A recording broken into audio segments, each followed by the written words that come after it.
To that lacklustre National Press Club address from the woke financier and Climate 200 founder Simon Holmes a court this afternoon.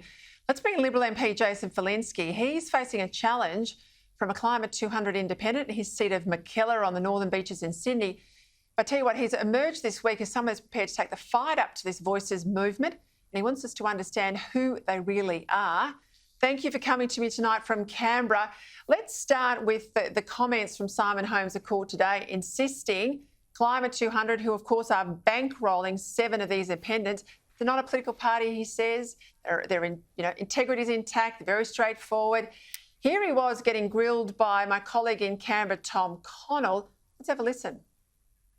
I'm going to ask about the $100,000 cheque. Zali Steggall effectively blamed the accountant, Damien Hodgkinson. Is he still a director at Climate 200? This is an issue that was identified more than a year ago and resolved to the complete satisfaction of the AEC. So we know Senator Andrew Bragg's job, he has been assigned to keep a watchful eye on everything we do. And it's kind of nice to have a guardian angel because it means that we dot every I and cross every T. Now, he's made spurious claims to the AEC, which they have dismissed. But as for Climate 200, we are scrupulous in our compliance with all of the regulations. And Damien's staying in the role? I have no problems at all with Damien staying in the role. He's an excellent controller. Well, Jason Falinski, is anyone buying that? Well, I'm not. I can tell you that right now. I mean, if we apply the same standards that Simon Holmes a court applies to everyone else, he would be stepping down now, he would be repaying the money, and frankly, I think that they would be under complete and utter investigation.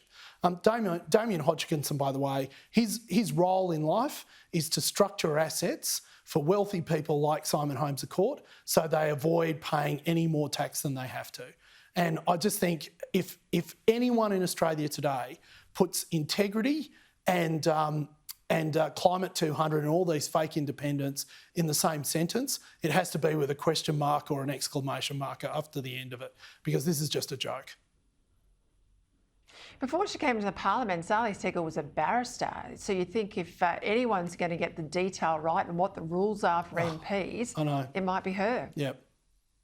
Well, Peter, it's beyond that. I mean, the whole idea that you accept a cheque for $100,000, having accepted the cheque for $100,000, you then deliberately separate it into 8 separate payments, which just so happens to get you below the disclosure limit so that you can hide the fact that you received money, or in doing so, it hides the fact that you received money, not just from someone who invested in coal mines, but someone who is a director of a coal company that bought a mine from Eddie Obeid, who also happens to have had an adverse finding from the New South Wales Independent Commission Against Corruption.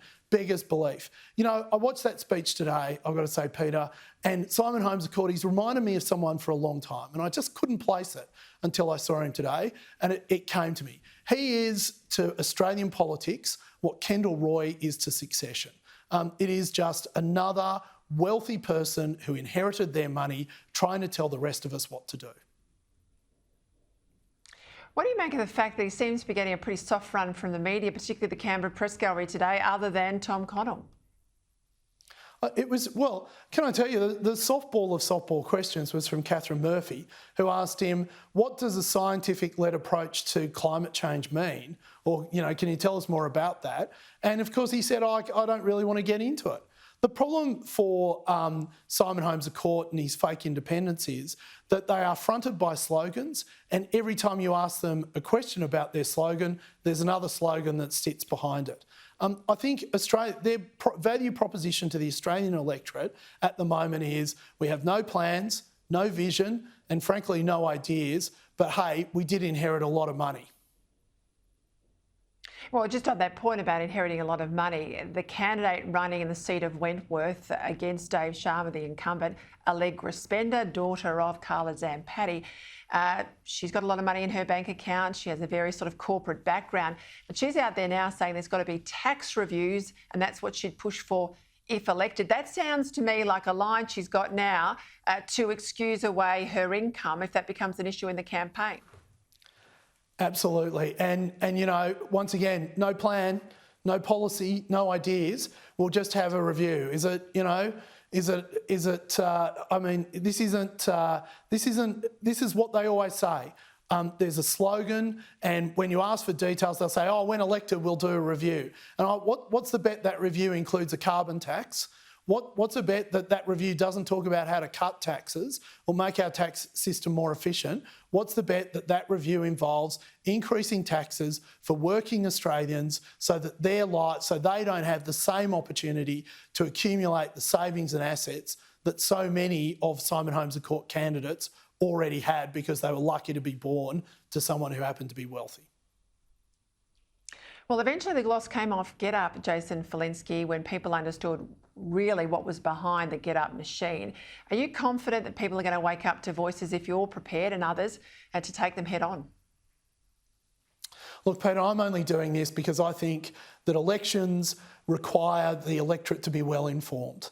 And what we've seen over the last week is the fact that that is the one thing Climate 200 doesn't want to have. So when their largest donor happens to be a coal investor who bought his mine from Eddie Obeid, who's had an adverse finding at ICAC, did they front up about it? Did they declare it as they were meant to? No, they tried to hide it.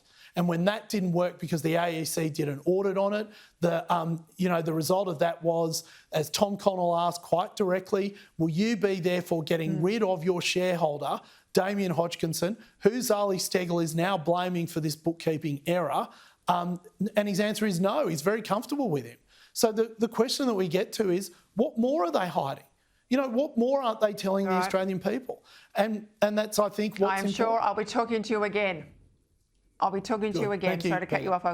I've got to get into the break, but we'll stay across this issue. Thank you for your time, Jason Falinski.